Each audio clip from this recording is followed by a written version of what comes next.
Cataract classic రెటినాలకు world class treatment ఇప్పుడు మన బీరంగూడలో American laser eye hospitals.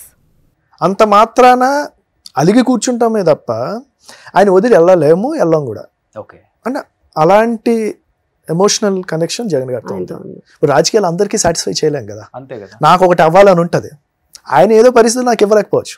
Example, నాకు అనుకుందాం రేపు పరిస్థితి దృష్ట్యా నాకు ఒక దగ్గర పోటీ చేయాలని ఉంటుంది, నాకు అక్కడ ఎమ్మెల్యే అవ్వాలని ఉంటుంది. నేను జగన్ గారికి నేనంటే చాలా ఇది, లేకపోతే ఆయనకి ఇది అనుకొని నేను వెళ్ళి టికెట్ అడిగితే ఆయన పరిస్థితి చూసి నాకు ఇవ్వకపోవచ్చు, నాకు కోపం రావచ్చు, నేను అలగొచ్చు. రూట్ క్లియర్ చేసుకుంటున్నారంట ఇప్పటి నుంచే?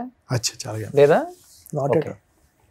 నాకు ఐఎమ్ వెరీ మచ్ హ్యాపీ. నాకేందంటే పుష్పశ్రీవాణిగా, అంటే తను కురుపాం నియోజకవర్గం మళ్ళీ ఎమ్మెల్యే అవ్వాలి, నేను ఫ్రాంక్గా చెప్తున్నాను, మళ్ళీ ఎమ్మెల్యే అవ్వాలి, జగన్ గారు మళ్ళీ ముఖ్యమంత్రి అవ్వాలి, అయ్యి మళ్ళీ ఆవిడకి మళ్ళీ ఇంకోసారి మంత్రిగా ఛాన్స్ ఇవ్వాలి. కానీ ఎన్ని రోజులు ఉన్నా కానీ ఇప్పుడు మీ అంబిషన్ కూడా పాలిటిక్స్, పొలిటీషియన్ అవ్వాలి, ప్రజాసేవ చేయాలి. అంటే ఎన్ని సంవత్సరాలు ఎమ్మెల్యే గారి హస్బెండ్ పరీక్షిత్ రాజు అనిపించుకుంటారు, మీకు ఎమ్మెల్యే అవ్వాలని లేదా? నాకు వాస్తవంగా చెప్పండి. వాస్తవం చెప్తున్నా, ఉంటది కదా డెఫినెట్ గా. నాకు లోపల అంటే కంప్లీట్ 100% లేదు, ఓన్లీ నాకు 50% ఉంది. ఎందుకు 50% ఉంది అంటే, ఓకే, నాకు personal life I more happy. తను మొత్తం పాలిటిక్స్ చూసుకుంటే ఇంట్లో మా పాపని ఏమంటే ఇల్లు, ఇంట్లో పాపని, లేకపోతే పర్సనల్ లైఫ్ని ఎవరో ఒకరు కొంతైనా టైం కేటాయించాలి. లేకపోతే ఏమంటారు, మనము ఫైనాన్షియల్ మేనేజ్మెంట్ కానీ ఫైనాన్షియల్ ఇన్వెస్ట్మెంట్ మనం ప్రాపర్గా బ్యాలెన్స్ చేయడం అవన్నీ చూసుకోవాలి కదా. 24 గంటలు పాలిటిక్స్ అంటే ఎవరు ఇవ్వరు కదా. పాలిటిక్స్ కాకుండా ఏంటి బిజినెస్ ఏమైనా చేస్తున్నారు? ఇంకా బిజినెస్ అంటే ఏం లేదు, ఇప్పుడు నాకు క్రషర్ ఉంది, క్రషర్లో పార్ట్నర్షిప్ ఉంది, ఒక రైస్ మిల్ పార్ట్నర్షిప్ ఉంది, అగ్రికల్చర్ ల్యాండ్ పామ్ ఆయిల్ ఉంది, ఇలా అగ్రికల్చర్ ఉంది, మామిడి తోటలు ఇలా ఉంది. అలాగే కొన్ని ఇన్వెస్ట్మెంట్స్ ఉన్నాయి, మీరు చూసుకుంటారు, మరి చూసుకోవాలి కదా ఎవరో ఒకరు. సో ఇద్దరము పాలిటిక్స్ లో ఉండిపోతే, ఎవరు మ్యాథమెటిక్స్ టీచర్ ఎక్కువ లెక్కల్లో? ఆచితూచి లెక్క. నేను ఆచితూచి ప్రతి రూపాయి జాగ్రత్తగా ఖర్చు పెట్టాలన్న జాగ్రత్త ఆయనకుంది. మనకి ఏదైనా కొనుక్కోవాలన్నా కానీ అక్కడి నుంచేనా? Permission compulsory. ఓకే, పర్మిషన్ లేదు, ఆయనకి ఇచ్చే గౌరవం అది. నాకేం స్ట్రిక్ట్ గా నువ్వు ఇలా చెయ్యని కార్డు తీసుకెళ్లి స్వైప్ చేసి, కార్డు ఆవిడ దగ్గరే ఉంటుంది, ఆవిడ కార్డు నంబర్ కూడా నాకు తెలియదు, కార్డు ఉండే ఉపయోగం అండి. నేను కంపల్సరీ ఆయనకి గౌరవం విషయంలో మాత్రం ఎక్కడ ఎప్పుడు తగ్గలేదు, మ్యారేజ్ అయిన డే 1 నుంచి ఎప్పటి వరకు. ఇప్పుడు కార్డు అనేది తన దగ్గర ఉంటుంది, తన బ్యాంక్ అకౌంట్ అనేది తన దగ్గర ఉంటుంది, దాంట్లో ఏముంది ఏంటి నేను చూడను. కానీ మొదటి నుంచి కూడా ఏమైనా తీసుకోవాలని నాకు అడుగుతారు, నేను ఇలా తీసుకుంటాను అనుకొని ఆవిడ అడుగుతారు, నేను ఫస్ట్ అది వచ్చేది వద్దని వస్తుంది ఫస్ట్. నాకు అది కంట్రోల్ చేసుకుంటారు, కానీ నాకు అది అలవాటు, వద్దు ఎందుకు వద్దు అంటాను. అంటే ఎక్కువ ఏమడుగుతారండి? ఏమంటే చీర లేకపోతే ఏదైనా జ్యువెలరీ కొనుక్కుంటాను అంటారు. ఇప్పుడు రాజకీయాలలో చెప్పాలంటే లేడీ పొలిటీషియన్సే చాలా మంచి చీరలు కట్టుకుంటున్నారు, కట్టిన చీర కట్టుకోవట్లేదు, కాస్ట్లీ చీరలు కట్టుకుంటున్నారు, డైమండ్స్ పెట్టుకుంటున్నారు. మారిపోయింది రాజకీయం కూడా, కాస్ట్లీ రాజకీయం. లాస్ట్ 10 years నుంచి చూస్తుంటే రోజా గారిని మించిన చీరలు మీరు కట్టుకుంటారు, మీరు మించిన వంత గారు మించిన అంతగారు మించిన వాళ్ళు. జనరల్ లేడీస్ సైకాలజీ ఏంటంటే మంచిగా కనిపించాలి, అలానే ఉండాలి. ఆ రోజులు పోయినాయి, పాత రోజులు. ఇప్పుడు లుక్ చూసి గౌరవం ఇచ్చే పొజిషన్ వచ్చేసింది. మేము అలాంటివి కూడా ఫేస్ చేసాం. నేను ఎమ్మెల్యేగా ఉంటూ కూడా ఫేస్ చేశా. అంటే నేను ఎవరో చెప్పకుండా షాప్కి వెళ్తే అప్పుడు ఉన్నటువంటి సిచ్యువేషన్స్ ఎలా ఉండాలి, వెళ్ళిపోతాం సిటీస్లో. హైదరాబాద్లో జరిగింది నాకు, మామూలుగా వెళ్ళిపోయా, ఇంట్లో ఉన్నట్టు వెళ్ళిపోయా. అక్కడ ఒక బ్యాడ్ సిచ్యువేషన్ జరిగింది. అలాంటి రోజులండి ఇవి. డ్రెస్సింగ్ సెన్స్, మంచి డ్రెస్ చేసుకుని వెళ్ళలేదని షాప్ లో నుంచి పొమ్మన్నారు. మామూలు సాదా సీదాగా ఇంట్లో ఆడపిల్లని ఎలా ఉంటామో అలా వెళ్ళిపోయాను. గోల్డ్ షాప్ కి ఇలాగే వెళ్ళాలి, ఇలా పెట్టుకుని వెళ్ళాలి అన్నది సెన్స్ లేదు. ఎమ్మెల్యేగా ఉన్నప్పుడు మా సిస్టర్ నేను ఇద్దరం వెళ్ళాం. వెళ్తే అక్కడ ఒక అనుకోని సిచ్యువేషన్ జరిగింది.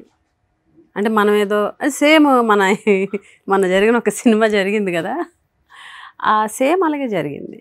అప్పటికి నేను ఆల్రెడీ పర్చేజ్ చేశాను. నేను తెలియక ఎలా పడితే అలాగా సమాధానం చెప్పి మాట్లాడడం, అంటే కొంచెం చిన్న చూపు చూసి మాట్లాడడం, నేను చాలా హర్ట్ అయ్యా. అక్కడ చాలా బాధ అనిపించింది. ఓహో, అంటే డ్రెస్సింగ్ స్టైల్ కూడా ఉండాలా ఒక దగ్గరికి వెళ్తే Okay. అని అనిపించింది. అదే మీరు కాన్వాయ్ తో వెళ్ళిపోయి ఇద్దరు గన్మెన్లు అటు ఇటు నించుంటే నేను ఏ ఎప్పుడు డ్రెస్ వేసుకున్నా గానీ నేను డిప్యూటీ సీఎం అయ్యాక కూడా సింపుల్ గా గన్మెన్స్ కూడా యూనిఫామ్ అయినివ్వను. అంటే మనం ఎవరో తెలియకూడదు అన్నది నా కాన్సెప్ట్. ఓకే హైదరాబాద్ వెళ్ళి హైదరాబాద్ అయినా వైజాగ్ అయినా ఓకే నన్ను చాలా మంది ఏంటి ఇలా సింపుల్ గా వచ్చారు అనని కూడా అన్న సందర్భాలు ఉన్నాయి. Okay. మామూలుగా వెళ్తాను, బార్గెనింగ్ కూడా చేయను, నా పొజిషన్ ఇది అని కూడా చెప్పి కూడా ఇచ్చాను. ఓకే వెళ్తే వాళ్ళు గుర్తుపడితే ఓకే, సైలెంట్గా పని చూసుకొని వచ్చేస్తా.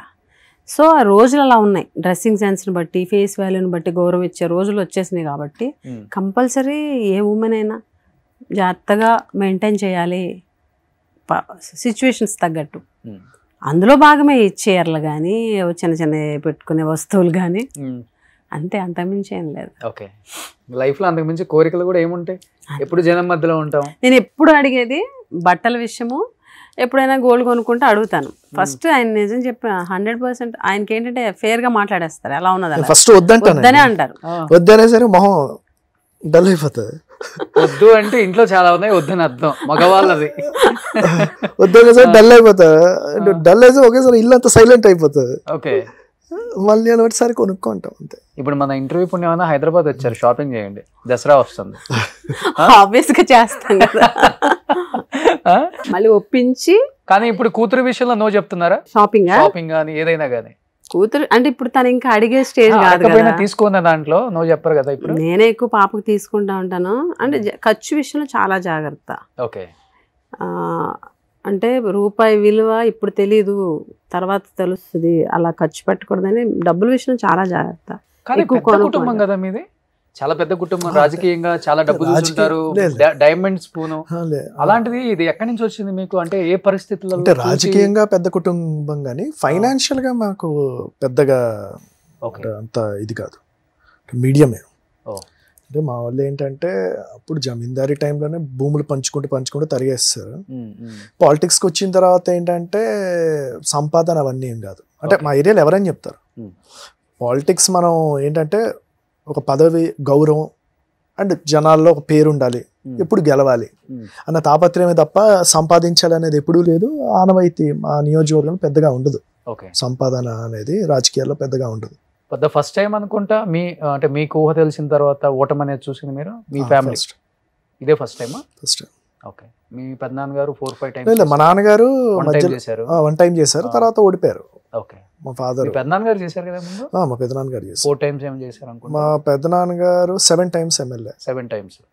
ఒక 10 years మంత్రిగా చేశారు రాజశేఖర రెడ్డి గారు. నాన్నగారు మేనల్లుడు ఒకసారి ఎమ్మెల్యే. సో తర్వాత 2 టైమ్స్.